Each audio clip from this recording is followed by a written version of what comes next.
খুব ইম্পর্টেন্ট 3 থেকে 4টে বিষয়ে এই ভিডিওতে আলোচনা করব। প্রথমে এই ভিডিওতে আলোচনা করব যে গত দুদিন থেকে বা গত এক সপ্তাহ থেকে আমি আপনাদের বলে আসছি যে একটু মার্কেটে সাবধান থাকতে, তাই তো?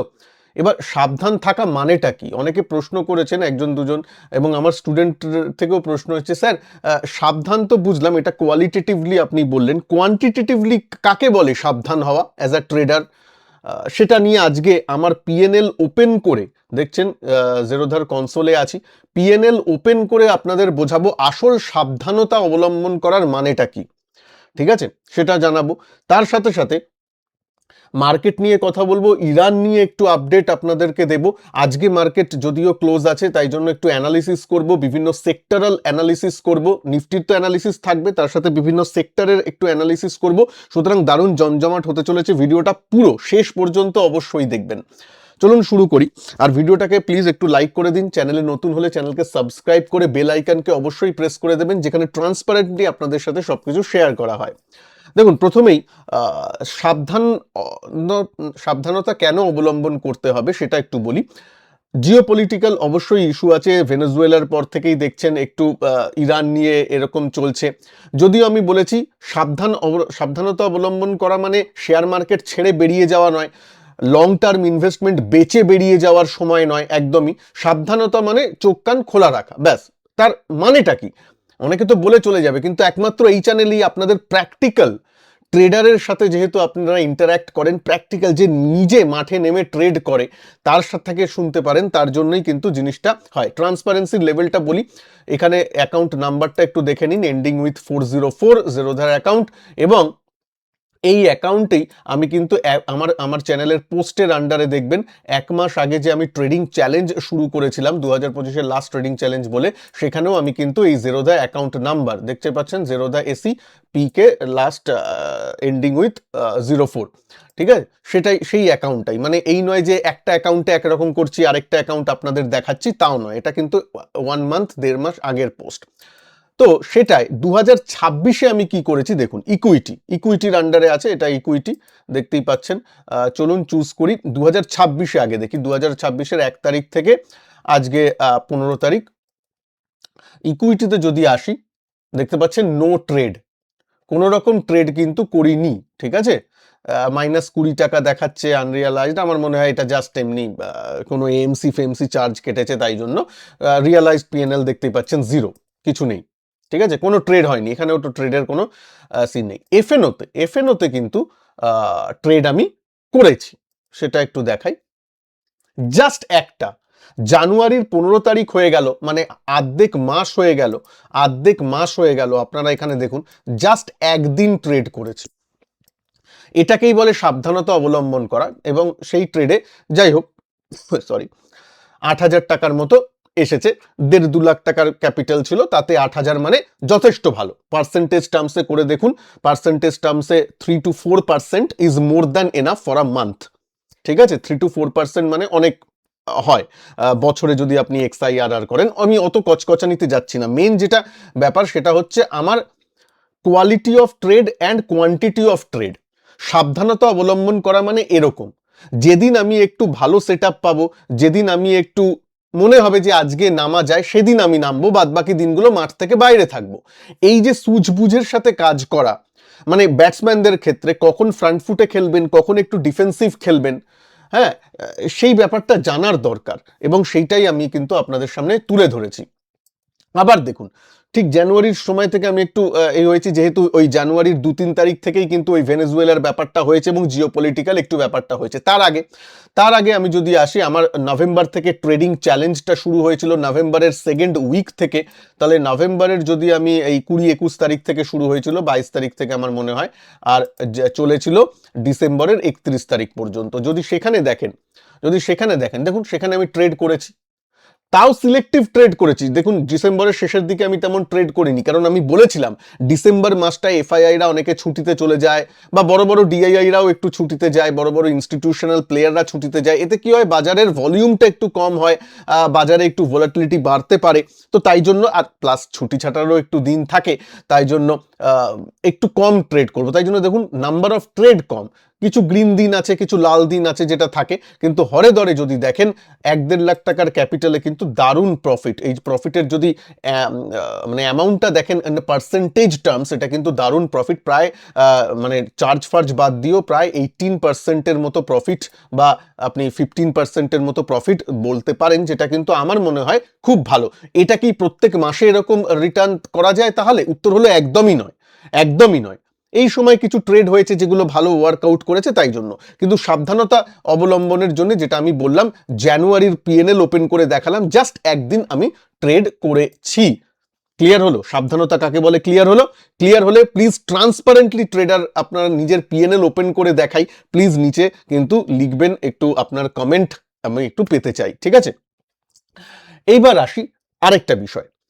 সেই আরেকটা বিষয় মানে ইরান এবং সেক্টরাল আপডেট নিয়ে বলার আগে আমি মনে করি আপনারা যারা অফিস কাছারি করেন, স্পেশালি ধরুন 9টা-5টার জব, অতটা সময় দিতে পারেন না শেয়ার মার্কেটে, কিন্তু ট্রেডিং এবং ইনভেস্টিং, বিনিয়োগ, এইটা আপনারা করতে চান, তাদের জন্য এই যে ডেটা ঘাটাঘাটি করে একটা ডিসিশন নেওয়া, এতে কিন্তু এআই অনেক রকম আপনাকে হেল্প করতে পারে।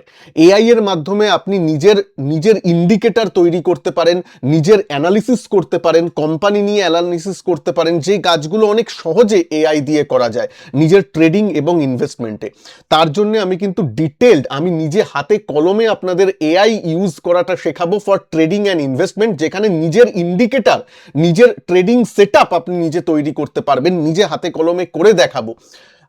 জিরো কোডিং নলেজ, কোনো কোডিং নলেজের দরকার নেই, সব কিছু আমি আপনাদের সামনে করে দেখাবো। সেই কোর্স কিন্তু আমার এসে গেছে, যেখানে use of AI in stock trading and investment, একটা ইউনিক কোর্স, 4,500 টাকার মতো ফিজ। প্লিজ জয়েন করে নেবেন। 1 ফেব্রুয়ারি থেকে শুরু হচ্ছে, অনলাইন ক্লাস হবে এবং সন্ধ্যের দিকেই ক্লাস হবে, সব কিছু এখানে বলা আছে। রিড মোরে যাবেন এবং সেখানে সব ডিটেলস দেওয়া আছে, কবে থেকে কবে, 2 মাসের কোর্স, কতদিন পর্যন্ত চলবে, সব কিছু দেওয়া আছে, ঠিক আছে? গুগল প্লে স্টোর থেকে সঞ্জয় টক্স এই অ্যাপটা ডাউনলোড করে নেবেন। সব থেকে ভালো হয় ভিডিওর নিচে ডেসক্রিপশন বক্স এবং প্রথম কমেন্টে লিংক দেওয়া আছে, সেই লিংক থেকে ক্লিক করে এনরোলমেন্ট করে নেবেন, এবং সঞ্জয় টক্স অ্যাপেই কিন্তু আমার ক্লাসগুলো হবে সব কিছু, ঠিক আছে? তো এনরোল করে নেবেন 1 ফেব্রুয়ারি থেকে। এবং যারা সত্যিকারের এই এআই ইউজ করে একটু টাইম সঞ্চয় করতে চান, বা অ্যানালিসিসটা আরও ভালোভাবে করতে চান মার্কেটকে, এবং মার্কেটে ওই যেটা বললাম নিজের অনেক ধরনের ফ্লেক্সিবিলিটি চলে আসে, নিজের ইন্ডিকেটর থেকে শুরু করে নিজের ট্রেডিং সেটআপ তৈরি করতে চান, তাদের জন্য কিন্তু এই কোর্সটা অনেকটা কাজে দেবে বলে আমি মনে করি। 1 ফেব্রুয়ারির আগে এনরোল করে নেবেন, এখন ডিসকাউন্টও চলছে, ফার্স্ট কাম ফার্স্ট সেভ বেসিসে। ওকে, তো এবার আমি যদি মার্কেটে আসি, ইরানের একটু আপডেট দিয়ে নিই। ইরানে প্রায় প্রায় এই সিএনএন এর মতে 2,400 প্রোটেস্টার্স কিল্ড। আজকে সকালে যখন ইন্ডিয়ান নিউজ চ্যানেল দেখছিলাম, সেখানে বলছিল যে 3,000 লোকের মতো প্রোটেস্টার কিল্ড হয়েছে, এবং ইরানিয়ান যে ন্যাশনাল গার্ড, মানে ইরানের গভর্নমেন্টের তরফ থেকেও যে পুলিশ মিলিটারি যারাই আছেন না কেন, সিকিউরিটি পার্সোনাল, তাদেরও অনেকজন মারা গেছে। সুতরাং দেখতে গেলে অনেকের প্রাণহানি হয়েছে। দেখুন, মানুষ হিসাবে সে যে দলেরই হোক না কেন, প্রাণহানিটা একটু কাম্যকর নয়, এবং যেখানে সংখ্যাটা অনেকটা বেশি। তো এই দিকে সারা ওয়ার্ল্ডের নজর আছে, এবং ইউরোপের বিভিন্ন দেশে এই নিয়ে প্রোটেস্ট চলছে, যেমন প্যালেস্তাইন গাজা নিয়ে হয়েছিল, তেমন জিনিসগুলো এখানে চলছে ইউরোপের বিভিন্ন দেশে। তো এই ব্যাপারগুলো সারা পৃথিবীতে চলছে, এবং তার মধ্যে একটা ভালো জিনিস হচ্ছে, মনে করা হচ্ছে যেন ইরানিয়ান গভর্নমেন্টের সঙ্গে ইউএস গভর্নমেন্টের একটু ফোনে কথাবার্তা চলছে। আমি গতদিনও বলেছিলাম, তাই গার্ডিয়ানের মতে, মানে নিউজ এজেন্সির মতে 3 ঘন্টা আগে আপডেট হয়েছে যে Iranian air space reopens, air space আবার খুলে দেওয়া হয়েছে। জানেন, এয়ার স্পেস বন্ধ ছিল, তো সেটা যদি হয় সত্যিকারের তাহলে ভালো, কারণ যুদ্ধে মানে এই ব্যাপারের সময় না, ঠিক যুদ্ধ বলবো না, এই টেনশনের সময় না অনেক কনফ্লিক্টিং নিউজও আসে, অনেক গুজবও আসে। তো যাই হোক, এয়ার স্পেস যদি সত্যি রিওপেন করা হয় ভালো, এইটা একটা পজিটিভ দিক। তার সাথে সাথে আরেকজন ইরানিয়ার জুডিশিয়ারি সেইস যে একজন প্রোটেস্টার, তার নাম ইরফান সুলতানি, তার ফাঁসির সেন্টেন্স করা হয়েছিল, এবং তা নিয়ে খুব খুব খুব প্রোটেস্ট আরও বেশি বেড়েছিল। কিন্তু এখন ইরানি গভর্নমেন্টের তরফ থেকে বলা হয়েছে যে না, ফাঁসি দেওয়া হবে না, ডেথ সেন্টেন্স হবে না। তো মানে দুপক্ষের তরফ থেকেই একটু একটু যেন স্তিমিত ব্যাপারগুলো দেখা যাচ্ছে। দেখা যাক কি হয় আলটিমেটলি, কারণ আপনিও জানেন পিছনে ট্রাম্প আছে, এর পিছনে ট্রাম্প আছে। সুতরাং ট্রাম্পের তো মানে মুখে এক কথা বলে, হয়তো করেন এক কথা, মাথায় একরকম জিনিস আছে, তো কি আছে বলা যায় না, খামখেয়ালি ধরনের একটু মানুষ। তো দেখা যাক কি হয়, তবে আপাতত একটু ইরানের দিকে নজর রাখবেন। এবার আসি আমাদের সেক্টরাল দিকে। আজকে 15ই জানুয়ারি, যেদিন ভিডিওটা শুট হচ্ছে, মার্কেট ক্লোজ। অনেকের প্রশ্ন আসে মার্কেট ক্লোজ কি ওপেন কি করে বুঝবো? কোনো ব্যাপার নয়, এনএসসি হলিডেজ 2026, এনএসসি হলিডেজ 2026 বলে আপনি একটু গুগলে সার্চ করবেন, গুগলে এন্টার মারবেন, দেখবেন এনএসসির ওয়েবসাইটের চলে আসবে বা গ্রো বা বিভিন্ন ব্রোকারের ওয়েবসাইট চলে আসবে, সেখানেই ওপেন করবেন, এনএসসি হলিডে লিস্ট থাকবে। দেখুন জানুয়ারি 15 লেখা আছে, মিউনিসিপ্যালিটি কর্পোরেশন ইলেকশন আছে মহারাষ্ট্রে, তো তাই জন্য আজকে ছুটি, আর কিছুই নয়। তো যাই হোক, এবার আমি চলে আসি এখানে। আর ভিডিওটা ভালো লাগলে একটু লাইক করে দেবেন। নিফটি ঠিক আছে, নিফটির অ্যানালিসিস তো আমি প্রতিদিনই করি। সাইডওয়েজ এখন মার্কেট আছে, যে লেভেলটার দিকে নজর আছে আমার 25,400 থেকে 25,300 থেকে 25,400। Bank Nifty consolidating but in upper side, ঠিক আছে। যে রেঞ্জটার দিকে নজর রাখবো সেটা হচ্ছে 58,400। 58,400 যদি ভেঙে যায় তাহলে স্ট্রাকচারের একটু চেঞ্জ হবে, তাছাড়া it's okay. Mid cap small cap যেটা একটু চিন্তার জায়গা, মিড ক্যাপ অনেকটাই উপর থেকে একটু কারেক্ট করেছে এই 2-3 দিনে। যদি উপর থেকে দেখি তাহলে হ্যাঁ, মোটামুটি 3-4% মতো কিন্তু মিড ক্যাপ 150 ইন্ডেক্স কারেক্ট করেছে। তো যারা মিড ক্যাপে লং টার্মের জন্য ইনভেস্ট করতে চান তারা অল্প অল্প করে জমালেন, কোনো অসুবিধা নেই। লং টার্ম মানে কিন্তু 6 মাস বা 1 বছর নয়। যাদের মিনিমাম নজরিয়া 7 বছর 10 বছর, তাদের জন্য ঠিক আছে এই ডিপসগুলোকে কাজে লাগিয়ে একটু ইনভেস্টমেন্ট করার। যার নজরিয়া 6 মাস তাদের বলবো না, তাদের টেকনিক্যাল অ্যানালিসিস করে পার্টিকুলার ট্রেডিং করা উচিত। মানে 6 মাস মানে ট্রেডিং নজরিয়া, not investment. Small cap index বুঝতেই পাচ্ছেন অনেক একটু আন্ডার পারফর্ম করছিল, এবং আমি সেটা আমার চ্যানেলে বারবার বলেছি। যদিও দেখেন এই লো পর্যন্ত তো 12% মাইনাস ছিল, একদিনে একটু বেড়ে এখনো 9-10%-এর মতো মাইনাস আছে টপ থেকে। তো এই দিকে একটু নজর রাখবেন। স্মল ক্যাপ আন্ডার পারফর্মিং, এটা করবেই। আবার যখন বুল মার্কেট শুরু হবে তারপর স্মল ক্যাপটা ওঠে, স্মল ক্যাপটা ওই শেষে দিকে র্যালি ক্যাচ আপ করে, সেটাই স্বাভাবিক। হাই রিস্ক হাই রিওয়ার্ড ব্যাপার। সিএনএক্স আইটি নিয়ে আমি টিসিএস এর রেজাল্ট নিয়ে আগের দিন বলেছিলাম, আজকে সেটা নিয়ে বলবো না। সাইডওয়েজ আছে এইখানে, এই হাইটে দেখুন, এবং স্বাভাবিক ব্যাপার, যারা একটু টেকনিক্যালটা জানেন, এইখানে সিগনিফিক্যান্ট হাই ছিল, আমি এখানে দাগ টানাও ছিল আপনাদের সামনে। তো এখানে একটু বাধার প্রাপ্ত হবে, সেটা তো জানা কথা, সেই বাধা প্রাপ্তই হয়েছে, পরে কিন্তু এখন কনসোলিডেট করছে। তারপর আবার যখন উঠবে সেটা কিন্তু ভালো, যদি এরকম ভাবে ওঠে দেন ইট ইজ গুড ওয়ে। মানে একবার চচ্চর করে বেড়ে গেল সেটা খুব একটা ভালো জিনিস হয় না, সেটা সাস্টেনেবল গ্রোথ হয় না।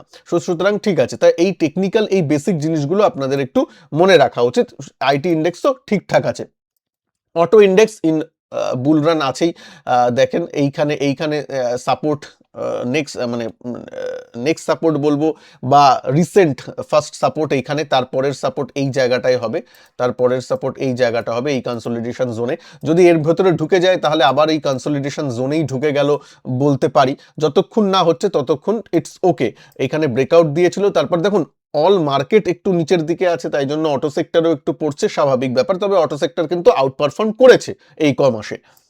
এফএমসিজি সেক্টর আমি বারবার বলেছি, totally avoidable sector for now. কেন? পুরো সাইডওয়েজ টু ডাউনওয়ার্ড চলছে, পুরো সাইডওয়েজ, মানে এর মধ্যে কোনো ট্রেন্ড আপাতত তো দেখা যাচ্ছে না। পিএসসি বা পিএসইউ সেক্টর যদি বলেন, সেই সাইডওয়েজই হয়ে আছে। তাই জন্যই আপনারা হয়তো মাঝে মাঝে এসজিভিএন, মাঝে মাঝে আইআরসিটিসি, এই বিভিন্ন স্টকে একটু ওঠাপত দেখেন, তারপর আবার স্তিমিত হয়ে যায়। কারণ রেলওয়ে সেক্টর বলুন বা পিএসইউ সেক্টর বলুন, চার্ট কিন্তু সাইডওয়েজ হয়ে আছে, এটা মাথায় রাখবেন। আর এই জন্যই আমি বলি, নিচে অনেকের প্রশ্ন এসেছিল, আমি সেই প্রশ্নটাও নিয়ে নিই। একজন প্রশ্ন করেছেন, স্যার আইআরসিটিসি নিয়ে একটু বলুন, একটু এসজিভিএন নিয়ে বলুন। তো আমি এটাই বলবো, সরকারি কোম্পানিগুলো বাজেটের আগে অনেক সময় দেখবেন এরকম বাড়াবাড়ি করে, কিন্তু তাতে ট্র্যাপড হবেন না। ট্রেডিং যদি হয়, ট্রেডিং মানসিকতায় কিছু ঢুকলেন, উইথ স্ট্রিক্ট স্টপ লস বেরোলেন বা স্টপ লস হিট হলো, সেটা আলাদা ব্যাপার, সেটা যারা ট্রেড করে। কিন্তু ইনভেস্টমেন্ট পারপাসে যাদের একটু নিয়ে দেখি, এরকম চার্ট অতটা দেখেন না, তাদের জন্য বলবো বাজেটের আগে হয়তো একটা দুটো সেক্টরের স্টক দেখলেন 3-4% বাড়ছে দুদিন, ব্যাস আপনি নিলেন, তারপর থেকেই পড়া শুরু হলো। এরকম করবেন না। বাজেট ফেব্রুয়ারির 1 তারিখে আছে, সামনেই আছে, তো তার জন্য সরকারি স্টকে একটু এরকম দেখা যায়, তা বলে কিন্তু ফেঁসে যাবেন না। কারণ সাইডওয়েজ সেক্টরের যদি চার্ট দেখেন, পিএসইউ সেক্টরের, সেটা কিন্তু সাইডওয়েজই আছে। মানে কোনো ফান্ডামেন্টাল বা বিশাল কিছু চেঞ্জ যে হয়েছে তা কিন্তু এখনো নয়, এটা মাথায় রাখবেন। ওকে, আমি চার্ট অনুযায়ী বলছি, তার মধ্যে একটা দুটো স্টক আলাদা হলে হতে পারে, আমার সেই অর্থে নজরে তেমন আসেনি। সবই কিন্তু আগের যে হাই করেছিল 2024 তার থেকে নিচেই আছে। ওকে, নতুন যে হাই তৈরি করেছে তা কিন্তু নয়। আচ্ছা, এর মধ্যে আপনাদের আমি যদি বলি, রিলায়েন্স নিয়ে প্রশ্ন এসেছে, রিলায়েন্স নিয়ে বলি। রিলায়েন্স ওই ভেনেজুয়েলার পর থেকেই একটু পড়ছে, তো এই দিকে একটু নজর রাখবেন। এই জায়গাটা, এই জায়গা আপনার, আর এই জোনটা আবার কনসলিডেশন জোন বা একটা সাপোর্ট জোন, এই জোনে আসে কিনা একটু দেখার দরকার। তবে রিলায়েন্স যাদের লং টার্মের জন্য নেওয়া আছে, আমার মনে হয় না কোনো অসুবিধার ব্যাপার আছে। সেম টিসিএস ইনফোসিস, টিসিএস এর রেজাল্ট ঠিকই আছে মোটামুটি, যারা খারাপ ভাবছেন খুব একটা খারাপ নেই। আচ্ছা, বিএসসি নিয়ে কথা বলি। বিএসসি নিয়ে কেন বলবো, কারণ এই যে গ্রিন ক্যান্ডেলটা দেখছেন, একটু কথা হয়েছিল যে এনএসির আইপিও আসছে, এনএসির আইপিও আসছে, এটা 2 বছর থেকেই হয়তো শুনছেন, কিন্তু এখন আবার রিসেন্টলি কিন্তু সেবির ছাড়পত্র পেয়েছে। সুতরাং অনেকের মিডিয়ার তাই খবর এসছে যে এই মাসেই হয়তো এনএসি পেপার জমা দিতে পারে। আইপিও আসছে তা নয়, পেপার যে জমা দিতে হয় আইপিও আনার আগে, সেগুলো হয়তো জমা দিতে পারে এই মাসের মধ্যেই। তো এই খবরে বিএসসি একটু ভালো হচ্ছে, কারণ এনএসির লিস্টিংটা বিএসসিতেই হবে। তো এটা এনএসির লিস্টিং এনএসিতে হবে না, এনএসির লিস্টিং বিএসসিতে হবে। তো তার জন্যই কিন্তু বিএসসি সেই একটু সেন্টিমেন্টে একটু সেদিনকে বেড়েছিল। এই যা বিএসসি এমনি দেখুন কনসলিডেট করছে, মানে কোম্পানি হিসাবে খারাপ নয়, নিচ থেকে 10 গুণ হয়েছে, তারপর তো এরকম মানে দাঁড়াতেই পারে, কোনো অসুবিধা নেই। BSc is well and good, ভালো স্টক। আমি বারবার বলে এসেছি, যখন এরকম নিচেও পড়েছিল, একবারের জন্য আমার মুখ থেকে শুনেছেন বিএসসি বাজে কোম্পানি? এরকম জায়গাও এসেছিল, তখনও আমি ভিডিও করেছি, এরকম জায়গায় চলছিল তখনও ভিডিও করেছি। আমি বলেছি দেখুন স্টকটা বেড়েছে এতটা, তাই জন্য একটু কনসলিডেট, একটু নিচের দিকে, এটা তো হতেই পারে। তবে বিএসসি খারাপ কোম্পানি নয়, সেম গোজ উইথ সিডিএসএল, এগুলো খারাপ কোম্পানি নয়, দে আর সেক্টর লিডার্স। বারবার এটা বলেছি, বারবার বলেছি। দেখুন আজকে যখন আবার হাইয়ের দিকে, তখন হয়তো অনেকে বিএসসি নেওয়ার জন্য ছুটছেন, কিন্তু এই সব পতনের সময় যে কথাগুলো বলেছি, এবং দেখুন দাগও টেনে রেখেছিলাম, এই কথাগুলো কিন্তু আপনারা অনেকে হয়তো মানে অ্যানালিসিস পারপাসে দেখেননি। তো তাই বলছি, ভালো কোম্পানিতে থাকুন, আমি কোনো অ্যাডভাইস দিচ্ছি না। আপনি যখন কোম্পানি সিলেক্ট করবেন, যে কোম্পানিতে থাকবেন লং টার্মের জন্য, যেটা কোম্পানিটা হয় ভালো হয়, এবং সেই ব্যবসাটা, ও যে ব্যবসাটা করে সেটা যাতে আপনি বোঝেন। এই নয় যে ইউটিউবে কেউ বলল, ইভেন আমি বা টিভি চ্যানেলে কেউ বললো আর আপনি নিয়ে নিলেন, সেই সেক্টরটা কি বোঝেন? পার্সোনালি আমি সিডিএসএল বা বিএসসি, এনএসসি, এরা যে ব্যবসাটা করে সেই ব্যবসাটা আমি বুঝি, তাই জন্যই আমি নিয়েছি। ঠিক আছে, তো যাই হোক, অ্যাজ আ ডিসক্লেমার বললাম, নিজে অ্যানালিসিস করে ডিসিশন নেবেন। তো এটা নিয়ে একজন ডিকসন নিয়ে প্রশ্ন করেছেন। ডিকসন নিয়ে আমি আমার 2 দিন আগের ভিডিওতেও বলেছি, আবারও বলছি, ডিকসন ফিকশন কোম্পানি হিসেবে খারাপ নয়, বাট খুব হাই ভ্যালুয়েশন স্টক। তাই যখনই ওই সেমিকন্ডাক্টরের একটু পাবন্ধি, বা যখনই একটু ইকোনমি একটু দাঁড়িয়ে যায়, তখন এইগুলোর মধ্যে একটু ডাউন ট্রেন্ড আসে। তবে এখনো কোম্পানিটা খারাপ হয়ে যাওয়ার কিছু নেই, বাট যারা ট্রেডিং পারপাসে দেখছেন তাদের বলবো একটু ডাউন ট্রেন্ডে আছে, একটু চার্ট ভালো হোক তারপর নয় দেখবেন ট্রেডিং পারপাসের জন্য। ওকে, আর যারা লং টার্ম ইনভেস্টমেন্টের জন্য, তাদের বলবো হাই পিই স্টক, তাতে একটা রিস্ক থেকেই যায়, তাই জন্য একটু স্টপ লস রেখে কাজ করবেন। ওকে, যতটা রিস্ক আপনি নিতে পারেন সেই রিস্ক অনুযায়ী ক্যাপিটাল অ্যালোকেট করবেন, তার বেশি নয়, এটা কিন্তু মাথায় রাখবেন। আশা করি আজকের ভিডিওর উপস্থাপনাটা ভালো লাগলো, ভিডিওটাকে একটু লাইক করে দেবেন। আবার বলি, যারা এআই নিয়ে ট্রেডিং এবং ইনভেস্টমেন্টের কিভাবে ইউজ করা যেতে পারে এআইকে, সেটা হাতে কলমে শিখতে চান, জানতে চান ব্যাপারটাকে, তার জন্য আমার কোর্সটা ওপেন আছে। প্লিজ এই ভিডিও ডেসক্রিপশন বক্স এবং প্রথম কমেন্টে লিঙ্কও দেওয়া আছে, সেখান থেকে এনরোল করে নেবেন। 1 ফেব্রুয়ারি থেকে কিন্তু ক্লাস শুরু হচ্ছে। ভালো থাকবেন সবাই, নমস্কার, জয় হিন্দ, বন্দে মাতরম।